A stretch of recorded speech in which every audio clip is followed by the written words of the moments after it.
I first discovered Napalm Death probably July, August 1985 at local pub, the Mermaid on the Stratford Road. I'd heard about the hardcore concerts that were taking place there on Fridays and Saturdays. So I took a visit up there one day, and Napalm Death were supporting some other artists. Liked very much what I saw a flyer that they were playing the following week. I think there was like an instant attraction to Napalm sound. It's different to what they're doing now, and certainly different to what they were doing when I joined and started collaborating in the writing of the material. They were a three-piece outfit: drums, bass, guitar, bass player, singing as well, and that comprised of Justin Broderick guitar, Nick Bullen bass vocals, and Ant Miles, also known as Rat, on drums. They had a more hardcore anarcho-crass style sound with influences from Chaos UK, Disorder, Amoebics, Crass, Joy Division, certain bass lines, even certain beats. Very Joy Division influence, I would say so, definitely. Nick very much likes his Joy Division. It was purely a passion for music, wanting to get behind the kit and play with some like-minded individuals that wanted to play heavy, extreme music, and I think me, Justin and Nick all shared that concept. Nick was a lyricist, and I guess he took his lyrics from various political points, social points. Yeah, I mean, Napalm Death's political lyrics were like pretty entwined with the band. It's a bit of a throwback to their prehistory before Scum, coming from the anarcho-punk scene. Napalm Death's vocal style was unique and pretty groundbreaking. That goes without saying, really. If you follow the the independent music scene before Scum, it was the grindcore growl that Nick Bullen sort of invented, and it was kind of a follow-on from the hardcore punk bands that predated them, but it was much more extreme. It was it came to define grindcore, that vocal style, and they pretty much encapsulated it on that album. I mean, the fact that their music, their lyrics are actually about something was kind of like a breath of fresh air at the time, because there's nothing wrong with the standard metal lyrical concepts of singing about either Dungeons and Dragons or horror or war, all those things. There's a place for that, but with Napalm the songs were about real things, about real lives, and about real political ideas, and all. I'm an artist who works a lot with text, and one of the things that helped me think about the way text is used or the way language is used was the kind of vocal style that Napalm Death developed, and particularly that you hear kind of developing through the course of the record Scum. At a certain point, language ceases to function, like it ceases to be able to communicate in a normal kind of way. Like when you have kind of a whole group of kind of messages which are kind of competing against each other and a kind of almost interchangeable kind of set of systems of beliefs, that kind of saying something in its own right doesn't really actually affect any change. And I think I was really interested in this kind of passage in Napalm Death, and the use of the vocals from meaning in a normal kind of sense to something which was kind of a lot deeper and basically more primal. Like it was a way of using language to express something kind of like emotional and political, but doing by stepping outside of the normal kind of rules. Basically, me and Justin became friends, I'd say, around about November of that year, November '85. We were both drinking at a local pub, the Barrel Organ, and which was a sort of indie, punk, psychobilly hangout on weekends. He just come to me the one night and just told me that they're having problems with the drummer.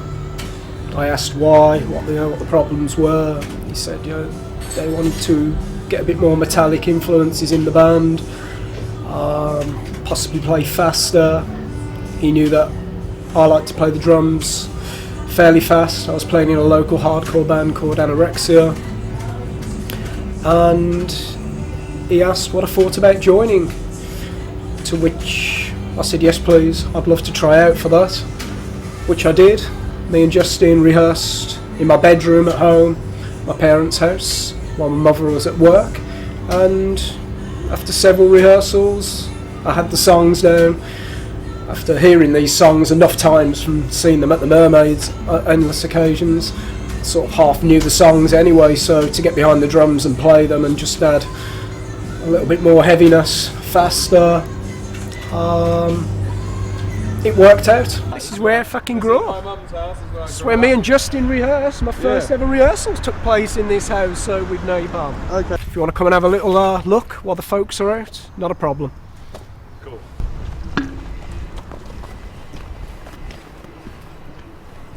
Slightly different decor. No posters anymore. The place used to be full of posters, but this was it. This was the room. Quite a good view actually of Kings Norton and South Birmingham, Licky Hills, Franklin Beaches, but yeah, somewhere in here. I think the bed was there, little Premier jazz drum kit, little amplifier, stereo system, records, posters, top to bottom, and yeah, it's where we did it. So we had our first few rehearsals until we actually got together as a three-piece, me, Nick and Justin, to do it as a band. This is where we did it as a pair, just for me to learn the songs, everything that I've been hearing while watching them at the Mermaid. Then we got together as a complete outfit, me, Justin and Nick, in an actual rehearsal room. I would have thought that happened around January of 1986. About 3 weeks prior to my first concert with Napalm Death, which was the 18th of January 1986 at the Mermaid, supporting Amoebics. Quite a big audience, quite a big band to support. Maybe I was nervous, maybe not, can't remember. Just remember we did it. It went down really well with the audience. It was a new, refresh, I think, Napalm Death, faster, heavier, and that was it, no turning back. Back in the early days, let's say in 86, we were doing the odd gig here and there, Sheffield, Mansfield, Nottingham, Birmingham. We were the resident Mermaid act, as I mentioned earlier. So no, there were no tours then. Daz Russell, the local promoter, who used to put all the hardcore gigs on, all the punk and hardcore gigs, he'd have his little chair or stool, whatever there, his table for collecting, maybe some fanzines, some demos to sell from bands. Up the stairs, turn to the left, and you had the function room, which had a very small stage, half a foot. The place held about 400 people, and on some of the hardcore matinees, as they used to be called, on a Saturday, it'd start at midday and wouldn't finish till 11, and he'd cram anything up to 20, 24 artists, from Chaos UK to Amoebics, Antisect, Conflict, and Napalm were lucky that we got to play with some of those bigger bands that we probably used to watch as kids, and down the road at Digbeth Civic Hall. So yeah, this is the venue. What was the atmosphere like in there when you guys were playing back in the day? Always a good buzz, friendly people, a lot of people drinking local scrumpy, a lot of the crusts, the hardcores, they'd come with their little tubs, including Nick, who enjoyed a good tot or two. It was friendly in there, never no fighting, never a bad atmosphere. The Mermaid was run by an Asian family, and I think their policy was, you respect us and we'll respect you. Never saw a fight in there. There never was any fighting. People come to hear music, to get up, have a pogo, have a mosh, just listen to some good music basically. It was just a good, friendly meeting place where you could get on stage and do your thing and we certainly did that on more than probably 100 occasions. It's all going on. And I'd stopped coming here probably 87, early 87, as I was getting the new Napalm together with new members and starting to rehearse for the B-side of Scum. Yeah, that's it. Gone, boarded up. So no, there were no tours then. So Justin left October of 86, Nick left March of 87, Lee joined, Bill joined, and Jimmy Whiteley joined, which that became the B-side of Scum, which we recorded in April of 1987. Rich Big Studios Alley, where we recorded the A and the B side of Scum, first Napalm Death album.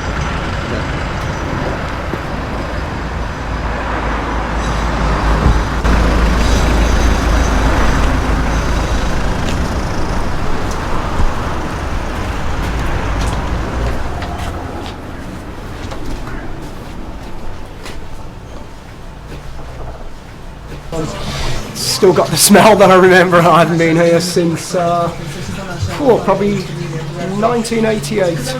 So no, nothing's changed. Reception, snack bar, rehearsal rooms, studio upstairs, dance studio.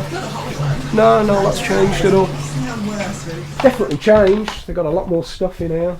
A couple of leather settees, but it has moved around. But yeah, we used to come in here just so we could play loud. The session engineer was a fellow called Mike Ivory, who's obviously moved on since. And I was his apprentice. I was coming in nights after college, between day jobs, and just literally sitting through night after night of complete sessions, because that's what he did. He That's did what the we do. nighttime We even sessions. set over the cheaper sessions. So, like from wherever it was, from 6 o'clock in the evening till about 4 in the morning, we'd come in and do a session, and it'd be half an album later, or in your case, a whole album later, probably. Yeah. That's how it used to go back then. Well, I've known Napalm Death since pretty much as they started. I mean, when they were really young and they're like teens, you know. The incarnation of the band before they even made Scum, probably 2 years before they made Scum. I actually promoted a show in Nottingham, and Napalm Death are one of my favourite bands, and I got them to play along with it was a who's who of all the hardcore punk bands at the time: Subhumans, Amoebics, Disorder, Chaos UK, and opening the show was Napalm Death. So I've sort of kept tabs with them, Nick and Justin, prior to them recording the A side of Scum, and it seemed natural that I'd obviously see them when they got more and more famous in their own local area, and I think they felt at ease with me, and I felt at ease with them. When it became time for them to actually make a record, even though they recorded the actual A side of the album and couldn't get a record label to put it out, and I hadn't quite started my label, as soon as I had started my label, it was like the most natural thing that Earache would be the one to release it, because I knew them for years. They've influenced thousands of bands. You can hear the influence of what they do in so much music that's around now. But I don't think anybody, maybe only a couple of bands spring to mind that have ever really captured the energy and the aggression of the early Napalm Death stuff. You can listen to Scum now, it's still 20 years old, and it still sounds fucking brutal. It still sounds like it's still quite a terrifying record. It's got a very bleak sound to it. And although it's like with the early black metal stuff, it sounds as bad as it does production-wise, not because people wanted it to sound like that, but because they were doing it on a budget of 20p. And Scum was recorded incredibly cheaply as well, and you can tell, but that's given it a kind of magical feel to it. It's got a really bleak and brutal sound, and it's quite sparse. There's a lot of space, even when they're blasting away. It's almost like a wash of sound, rather than like the stuff today where it's all triggered drums and overproduced and polished sound. It's got a rawness that I guess comes from the punk scene, from the Discharge and GBH influences, and you add that to the death metal side of things, and it's something quite unique. I don't think anyone's ever come close to reproducing that sound, really. Justin, I think, was hoping for a little bit more activity with Napalm after recording this, what became the A side of Scum, and a label didn't come forward straight away like we'd hoped. As I said, Core Records showed some interest So did Pussmort Records in America. It sort of fell apart. Justin was looking for a band that was going to tour, was going to get some press, was going to do something. He didn't just want to be this mermaid band that just played the mermaid and just became a demo band. Nothing happened. He was looking for, success isn't really the right word, but just he wanted to get out there and do something. He had a hunger, and he got the offer to play drums, moving from guitar to drums for a local band called Heather David, who signed to Blast First Records, got produced by Steve Albini from Big Black, who came over to produce that particular record. Heather David had been around since early mid 80s, different lineup, slightly different sound, and just one thing led to another. They were coming and watching Napalm. They loved the Napalm sound, and if you have a look at the credits for the A-side of Scum, it's actually got Heather David down as production. I wouldn't really say that they produced, but they were there. There was a lot of people there. They were there, and maybe they voiced their opinion. This up or that down, blah blah blah, and we were just good friends basically. We liked Heather David's sound, and they really liked the Napalm sound. They come along to the recording session, and Justin ended up playing drums for Heather David. He left. Nick Bullen and Justin Broadrick drove the band in their very, very formative stages when they were not really a band, more a collective. Mick Harris came out on drums as the third member of the band, and it was those three who recorded Side A. Then Justin got offered a job with Heather David, and he was a big fan of Heather David and decided, I'd rather go and join them and play drums than carry on with this project. Nick Bullen got fed up and bored without Justin and felt that the music anyway was starting to drift in a different direction, more towards, shall we say, metal. So it's left to Mick Harris, the drummer and the last member of the band to join from Side A, to carry the whole thing on. I wondered at this day why he did it, and I suspect the reason was momentum. Mick actually saw a potential in what Napalm Death were doing and really drove it forward. And give the guy credit, drummers are normally regarded as people who drive behind a kit but have no driving mentality to take things forward with the band. But I think he had a vision, and that vision became Scum, and then from Enslavement to Obliteration, which are two of the most important albums of the late 80s in British music. I think it's also worth pointing out that the thrash scene at the time across the world was massive, but Britain had no credibility in the thrash scene, strangely. What we did have, though, was a band taking things a little further from a much more DIY direction, i.e. Napalm and what they did. And sometimes people forget, when they talk about the importance and influence of British metal in the mid to late 80s, that Napalm Death was there and changing history, turning it on its head. That was October 86, so that left me and Nick. Found a guitarist, a local friend, Frank Healy, Cerebral Fix, Sacrilege, Benediction, still playing in Benediction, real nice guy. Didn't quite work out with Frank. It's a shame that he never made it to record the B-side of Scum. I can't really remember why he went, why he left. It didn't work. His style, he just didn't cut it for what I had written and the way Napalm was going. I think, can't say he struggled, but he had his style of playing, and it just didn't work. He did several gigs, it didn't work. Jimmy had come in on bass after Nick departing. Why did Nick leave? Nick's head just wasn't there.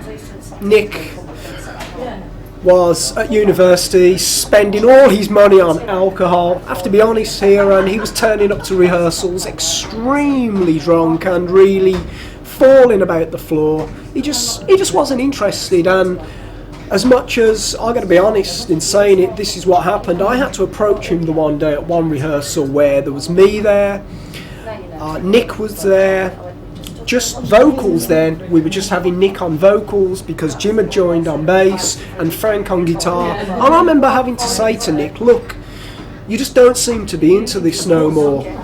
You're turning up really drunk, late. You know, do you want to do it or not? And I remember he just walked out of rehearsal. That's the last I saw of Nick until he joined Scorn. And the lineup for the B-side, as you know, it was splintered. We had Bill Steer in Liverpool, the Wirral.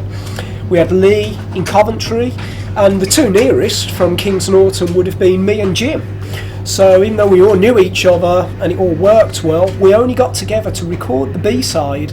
We got together for one rehearsal, which was the evening prior to going into the studio. All of Napalm's rehearsals came from probably the gigging. That's how it got tight. They rehearsed at the Mermaid. Yes, to be honest. I went to Bill's in Liverpool, the Wirral.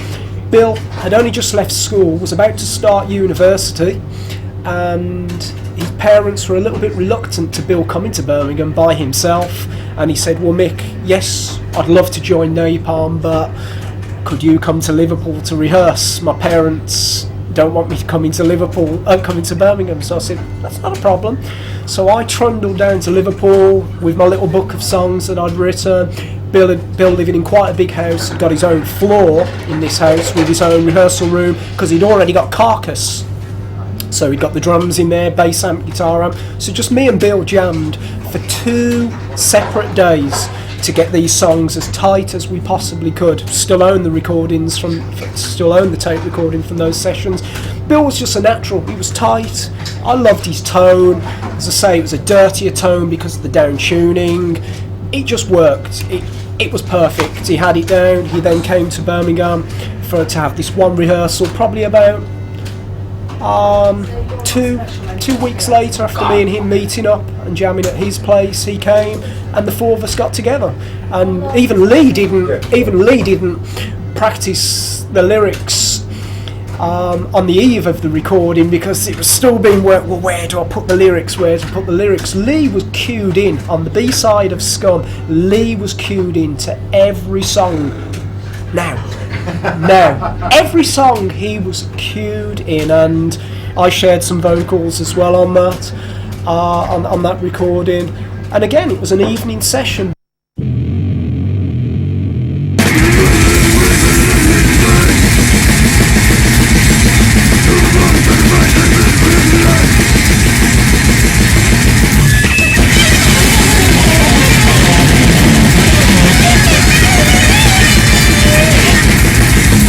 That's the sound that we got from that session.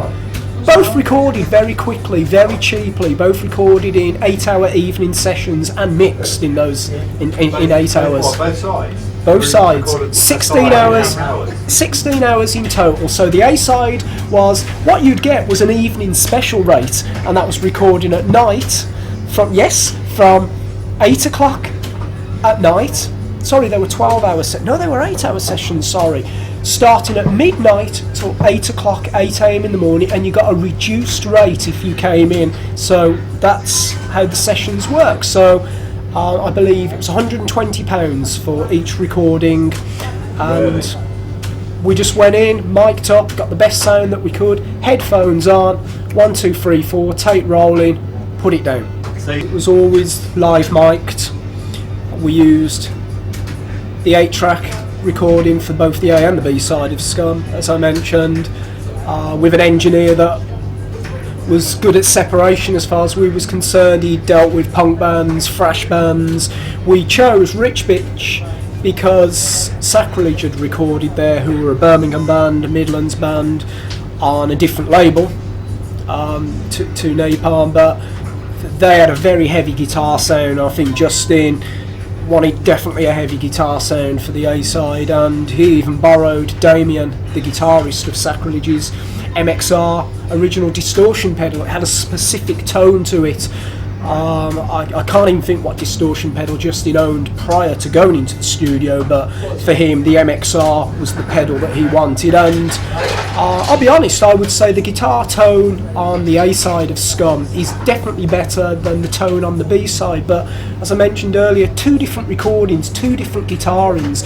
The A side, I don't know too much about tunings of guitars, but let's say the A side is normal, what we'd call concert pitch. If that's the right term. The B side with Bill Steer, and the way Bill Steer tuned his guitar, Bill tuned his guitar 2 below concert pitch. Strings a lot looser, heavier gauge strings, a heavier tone bass, a dirtier tone. that was Bill's sound. He had this heavier, and I didn't ask for this, even though I'd written all of the B-side songs and presented Bill with my form of tablature, the way I had written these songs. Bill had a totally different tone to Justin. It was heavier, but we didn't quite get the cleanness with the B-side. It's a real muffled, dirty recording, the B-side is for Scum. Two totally different recordings. Same engineer, same studio, same 8-track, same drums, same everything pretty much, same backline.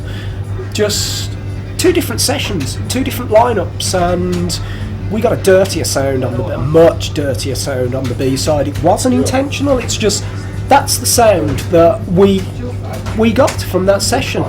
Both recorded very quickly, very cheaply, both recorded in 8-hour evening sessions. I think if you wanted to really differentiate between sides A and B, and I don't think it's fair to do so because there was a cohesion, side A is definitely more punk, side B is definitely more metal, and it's one of the reasons why the likes of Nick Bullen, who founded the band, left before side B was recorded, because they were moving towards a more metal direction.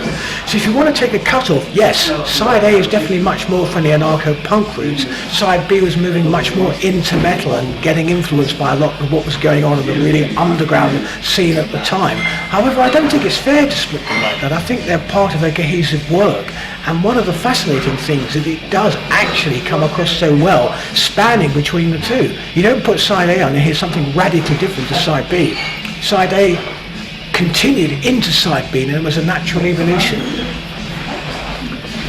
I didn't grow up with metal, Nick didn't, Justin didn't. We all come from a punk background. Nick and Justin also came from an early extreme noise, para-electronics background. We're talking Whitehouse, Ramley, Nursery Wound. So, no, that the metal influence came later, I guess. Justin, as I say, Justin wanted more of a metallic influence. He was getting into, let's say, the thrash side of metal. Your Slayer, Creator, Sodom, Bathory, Possessed. It was Justin that turned me on to metal. Not Nick, not anybody else. Justin introduced me to thrash and death metal. Prior to that, maybe I'd heard at school some Motorhead records with, kids in my school were either rockers or mods. I was the only punk there. I was the only kid listening to alternative music, that being John Peel, indie, alternative, whatever you call it, and hardcore and punk. So the three of us did not grow up with rock. So if anything, it was the last part of Napalm, really, the metal, if you want to call it. It was hardcore, but the crossover was coming from the extreme thrash bands with the hardcore, with the extreme side of hardcore. So that crossover was there, and that really started to come towards the end of 85 and 86, definitely. So we all grew up with alternative music, basically, but we all shared a passion for the extreme side of all of those musics, all those different categories. I guess living in an industrial city, maybe it did have some sort of influence, some impact, just a way of escaping, basically. The rat race, everything around you, just getting together with some friends and creating this energy, forget everything else around you. I think any scene is a partly coincidental, partly social, partly spiritual. It's a whole combination of factors which lead to a scene coming out of a specific city. Birmingham had always had the tradition of being a metal city, and still does to this day. And I think the fact that it came from that area, and it's more Coventry than Birmingham, to be fair, but the fact is that there was a genuine punk scene up there, an anarcho-punk scene, crusty punk scene, if you will, from which Napalm Death grew. There was an exchange of ideas, exchange of tapes, a lot of DIY attitude that was going on very much at the grassroots in that city. Why it happened there? Probably because people were bored and fed up and were looking for something a little different, and they found a way forward. But Napalm Death, I don't think, started out as anything other than just a project to keep people from being bored. And here we are 20 years later talking about that project in the most glorious and wonderful terms. Quite remarkable. But Napalm, from the release of the first record, Scum, things definitely started to take off. I don't think Earache half expected it, the response that they got. They only pressed X amount, I believe, did be printed 1,500 or 3,000 of Scum, and How many did it sell eventually? it still sells. That's a figure that I'll never know, and I don't think anybody will ever know, to be quite honest. A rough figure, it's got to be over 100,000 for sure. And Really? don't forget, it's had endless reissues. There's all the different vinyl editions, different CD editions.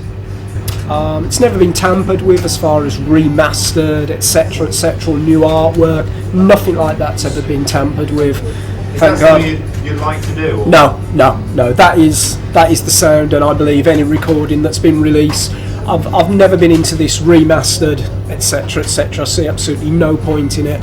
Yes, nowadays you can, as far as remastering goes, boost frequencies, boost the overall volume, let's call it.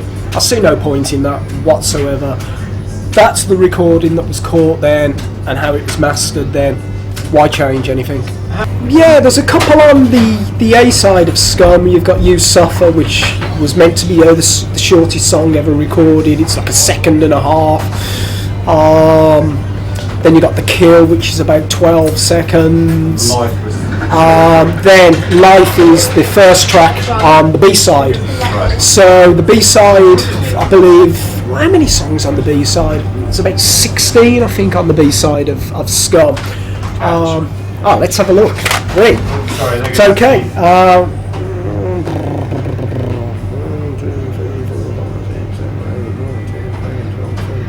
16.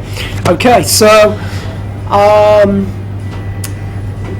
guess to keep within a time frame, and especially pressing to vinyl, the A side is certainly a lot longer than the B side. Just as I said, they were a lot shorter, a lot more minimal structured songs on the B side. Just the way I was writing this material. So Was it a conscious decision though to make really, really short tracks, shorter than anyone else? yes, not shorter than anybody else, but it was a conscious decision that we want to make these short, fast, extreme songs, condense, just squeeze it in and play it as quick as possible, and just break it all down. You know, we don't need the solos or anything, or the verse chorus bridge gap, verse chorus end. It was just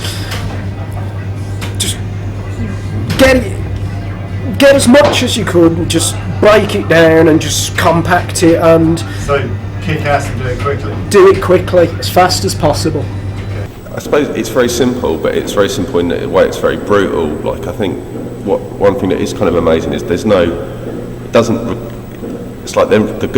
like long guitar breaks or twin guitar leads or anything like that, and they don't need to be in there. That's the good thing about it. It's kind of reduced down to its bare components, and I think even you get with some of the longer songs on there, which are probably 2.5 minutes long, they actually do something really weird with time, because they actually seem pretty epic. They kind of, it doesn't feel like a really short song, which it would seem like anywhere else, and I think they do something really odd with time on that record. They sort of, everything becomes really compressed, and because you have these kind of lurches in speed, there's these sort of incredibly sort of fast sort of passages, and then kind of basically stuff slowed right down, and then that kind of, I think that does something really interesting. It doesn't make it seem like these short bursts. I think they could be 9 minutes long, The first side had a couple of longer tracks on it, and I guess more of a Celtic Frost influence, maybe more of a Discharge influence, and yeah, I mean, you can see that because they originally came from the kind of the anarcho-punk scene, and if you hear the really, really early Napalm Death recordings, it was essentially a punk band, albeit a really extreme one, And certainly the second side of Scum has more of the real, the really fast blasting on it, and more of the shorter tracks that they became known for, which I guess, when the band kind of seeped into the mainstream consciousness, that was kind of treated as a highly amusing thing by certain people, that they had songs that were only 30 seconds long and they were incredibly fast, but actually with those, obviously as the band progressed, those songs became longer anyway, but that that kind of created the template for grindcore, you know, as a style of music, you know, something that's quite distinct from death metal, and it was that, you know, the coming together of the punk sound and I guess thrash and death metal influences as well, that made it so exciting, because it was something completely new. It wasn't, you know, there were bands around that were playing fast before Napalm Death, but I don't think anyone had played as fast as they played, you know.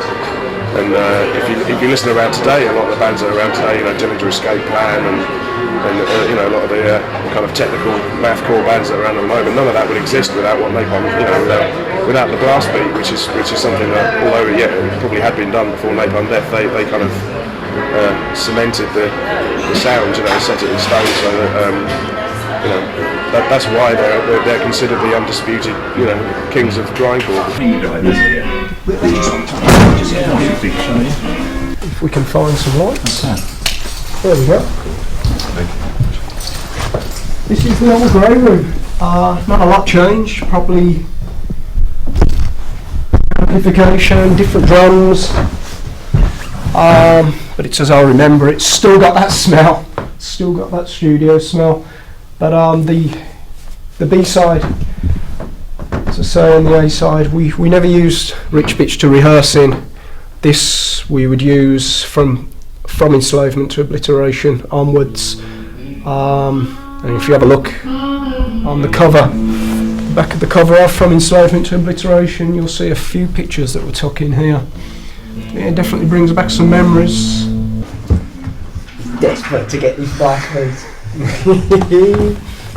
You know, I talked about the pedal as well. Have you still got that original pedal? No, I haven't. I don't even own a drum kit these days. I own a pair of drumsticks and a tuning key. £10 an hour, so £30, we'd be like, shit, we can't afford £30, you know what I mean? So, you know, we used to muster up, you know, between us a few quid here and there, and that would pay for like 3 hours, because that's all we used to have, 3 hours. Prior to that, 1998 was the last time I actually performed behind a drum kit. Does it feel weird being? Yes, very weird. But I guess sort of like riding a bike, just a little bit rusty. So you're going to talk us through the blast beat and give us a quick demo, yeah? I'll try my best. Okay.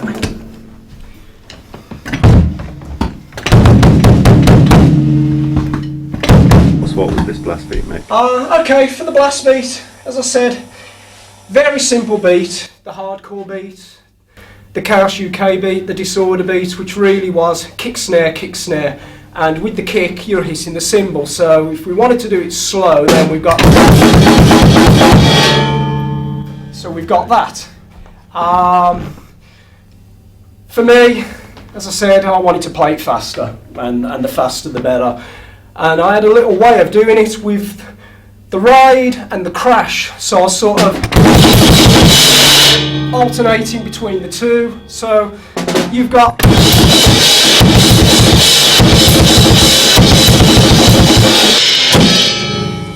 that's as best as I can do it. I need a bit of practice again.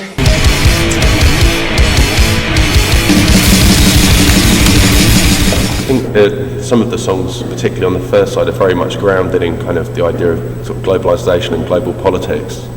And then I think there's a sort of slight shift within the record as it goes on, where I think it becomes much more about, or much more nihilistic perhaps, and much more about kind of more abstract idea of the sort of fate of humanity. And I think it becomes much more nihilistic. I think there's a sort of glimmer of hope that kind of gets wrung out of things as it kind of goes through the record. But I certainly think it's probably, as a historical document and as a reflection on the situation now, I think it's still very interesting. And I think what's really important as well is to remember that this was something that I don't think it was like something that was really calculated to sort of sound like it did. I think it just came as a reaction and a progression, and it grew.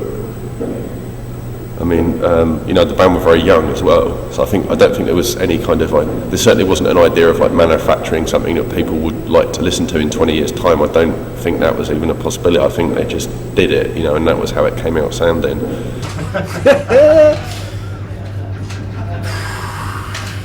It had its ups and downs, I guess. Napalm, I've got to speak for Jesse, bless, he's not with us no more. Mitch and Shane, they were drinking monsters, and they'd drink all night, whether it be on the tour bus or in the venue and then on the tour bus. They did not stop. They'd go out on the town, come back late night, and I knew, Mick, you're not going to get no sleep till they've come back. Then they're going to continue drinking. The music's going to be on, back and forth to the toilet. You've got to wait until 9 o'clock until the door finally closes and they're in their bunk, and then you might be able to get a little bit of sleep. So, the best part of it was getting on that stage and doing what you love doing most, and that's the music, and just having total fun and hopefully entertaining an audience. Cool.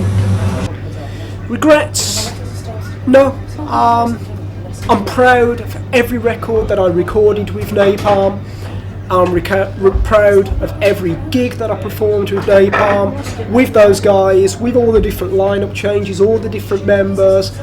It was an honour, and it's part of my life. It's history. It's them, and they're still now. Me and Barney, if you want to call it a fetish, had a little thing for kicking venue doors down, and as many as possible. Basically, we turn up to a venue, a pair of little kids, and get the sound check done. Then it'd be like, found a door, let's go and do it. You know, what the shit that's Exterior that about? doors or interior? Interior, exit, it didn't matter. It was like, we've got to do a door, or as many doors as possible. Just. But then you pay for them. But then we pay, but we'd accept the payment. It wasn't like we'd make a fuss about, no, we're not paying for it. It'd be like, we knew we'd done the damage, we've got to pay for it. Until doing one show at Coventry University, we'd kicked too many doors down. And the funniest was, the security guy was waiting for us behind the last door that we ended up kicking. They must have been waiting. They're in there, they're in there. So they waited, all of a sudden we come charging through the door. It come down, the whole panelling came down, everything. Right, got you, get out. I'm in the band, I'm playing, don't care, get out. And we had to talk ourselves back to get into the company. We accepted, yeah, we did it, we'll pay for it. Yes, you've done 5 doors tonight, you'll never play in here again. So, oh, sorry, we'll pay for it. But we got a bit of a bad name. Yeah, it used to come back like, you can play, no door kicking tonight, lads, it's giving us a bad name. That's it. They don't get credit for being as revolutionary and you know, inventive as they were, you know. And also I always say that, you know, if you look at the history of heavy music in the UK, you know, first there was Black Sabbath, then Judas Priest, then Iron Maiden. Those 3 bands are, you know, obviously extremely important, and after them the most important band ever to come out of this country is Napalm Death, and you know, they've influenced thousands of bands. You know, you can hear the influence of what they do in so much music that's around now. But I don't think anybody, you know, maybe only a couple of bands spring to mind that have ever really captured the energy and the aggression of the early Napalm Death stuff. Metal magazines would write about grindcore bands like Napalm Death because they saw them as their sort of music, and punk zines would write about Napalm Death because they saw it as their music as well. It drew on 2 sets of fans, and that was quite important in its development, really, as well as the actual alternative crowd appreciated it for its political lyrics and the fact that it was new and fresh, and John Peel supported it. It was kind of a music that, it was a new style of music, but it actually appealed to a cross-section of people. It pushed the boundaries, it started something. As much as you can hear influences on there, a mix of this, that and the other, we started something and we just pushed it to the next level, and I'm proud to have been a part of doing that.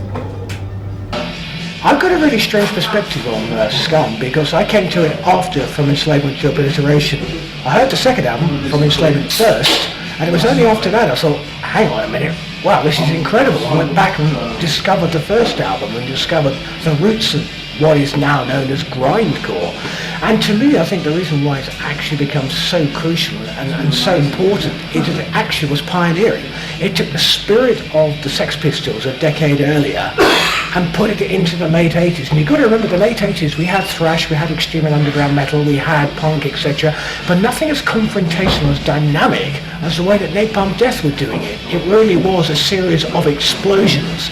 28 tracks, and I think I'm right in saying only one over 3 minutes long, only another 2 over 2 minutes long, and these are short, sharp shocks that really changed the way every one of us thought about the general way and perspective of music. It was the first time, I believe, in a decade that British underground music, extreme music, had been as dynamic and as confrontational, and with hindsight, as massively influential. The impact Napalm Death as a band had on Earache was pretty immense, really. That's an understatement. I mean, as well as the Scum album being the biggest seller, and being the third release I did and being the biggest seller by miles, it sort of kick-started the whole underground extreme metal scene. All the projects, all the bands that the members formed after they quit Napalm Death, maybe, you know, like Mickey's Scorn project, Lee's Cathedral, Bill's Carcass, they all ended up being on Earache. They were like the next wave of releases after Napalm Death. So out of maybe the first 20 odd releases that came out on Earache, I think there's possibly at least half of them were Napalm Death or Napalm Death related, you know. So that's how much of an impact they had on the label. Mickey would be like, check out Morbid Angel. I saw Entombed supporting Napalm Death, so again that connection. I mean, they were such trailblazers. It's hard to overstate how much Napalm Death were the scene, and the flag bearers, the members when they were in the band caused the shockwave. But then when they left, they also formed other bands. You know, not quite been as successful as Napalm Death, but they've they're up there, and that's their legacy at the end of the day. It's Earache's catalogue and the legacy of the individual members. Scum to me is what started, if you want to call it, my career, my musical path. It was a springboard to many other things, and something that I'm so happy to have been a part of as a member, as a songwriter. It's a bit of history, I think, and I believe, and very proud moment of my life, without a doubt, and respect to everybody that has given some time to that.